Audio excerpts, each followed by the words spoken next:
और इसने ये कहा कि बिकॉज बहुत ही कम जो है वो बाउंस बैक आए हैं, दैट्स वाई ये बहुत ज़्यादा क्या है, स्मॉल है, ठीक है।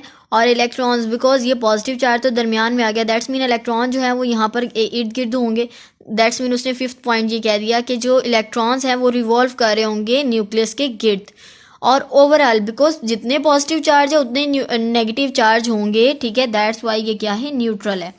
और लास्ट पॉइंट इसने कहा कि इलेक्ट्रॉन्स बिकॉज न्यूक्लियस से बाहर होते हैं, लेकिन प्रोटॉन और न्यूट्रॉन ये लाई करते हैं इन द न्यूक्लियस, ये न्यूक्लियस के अंदर लाई करते हैं।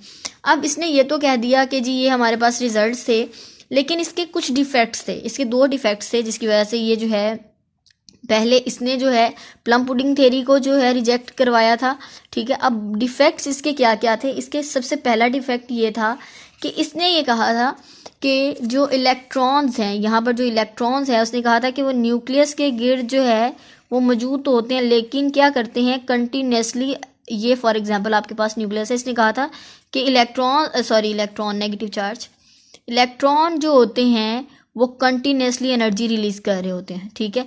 अब फॉर एग्जांपल आप फर्ज कर लेंगे जी इसकी 100% एनर्जी थी, तो आहिस्ता आहिस्ता रिवॉल्व करते करते वो एनर्जी अगर कंटिन्यूसली जो है वो खारिज कर रहा है, तो एक टाइम तो ये आएगा जब उसकी एनर्जी ज़ीरो हो जाएगी और वो न्यूक्लियस के अंदर गिर के क्या हो जाएगा, कोलैप्स हो जाएगा। मतलब कि एटम, इसने ये कह दिया कि atom is not a stable particle, atom जो है वो स्टेबल नहीं है, हालांकि एटम स्टेबल है। ये इसका एक डिफेक्ट आ गया।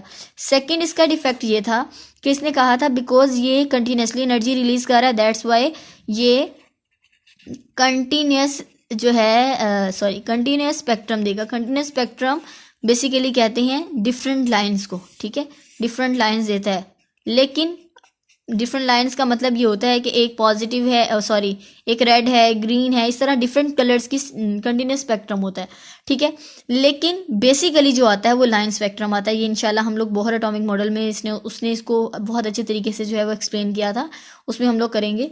तो हमारा टॉपिक में क्या था, Rutherford atomic model. Rutherford atomic model में उसने ऑब्जर्वेशन क्या की कि गोल्ड फॉइल लिया, उसमें उसने हीलियम आयन मतलब अल्फा पार्टिकल्स को की बम्बार्डमेंट करवाई, और उसने देखा कि कुछ जो है वो डिफ्लेक्ट कर गए और कुछ बाउंस बैक हो गए और कुछ जो है वो बिल्कुल सीधे गुजर गए। और इसने इसके लिहाज से इसने न्यूक्लियस डिस्कवर किया कि न्यूक्लियस जो है वो दरमियान में होगा, उसके ऊपर पॉजिटिव चार्ज होगा, वो हार्ड और डेंस होगा, वो स्मॉल होगा, और इसकी वजह से ही ये न्यूट्रल भी होगा। प्रोटॉन और न्यूट्रॉन न्यूक्लियस के अंदर लाए करेंगे, इलेक्ट्रॉन्स जो हैं वो बाहर रिवॉल्व कर रहे होंगे, ठीक है। और डिफेक्ट्स इसके 2 थे। इसने कहा था कि इलेक्ट्रॉन्स जो है वो कंटिन्यूसली एनर्जी रिलीज करता है, दैट्स वाई वो न्यूक्लियस के अंदर गिर जाएगा और क्लैप्स हो जाएगा, और ये कंटिन्यूस स्पेक्ट्रम देता है, हालांकि ऐसा नहीं होता।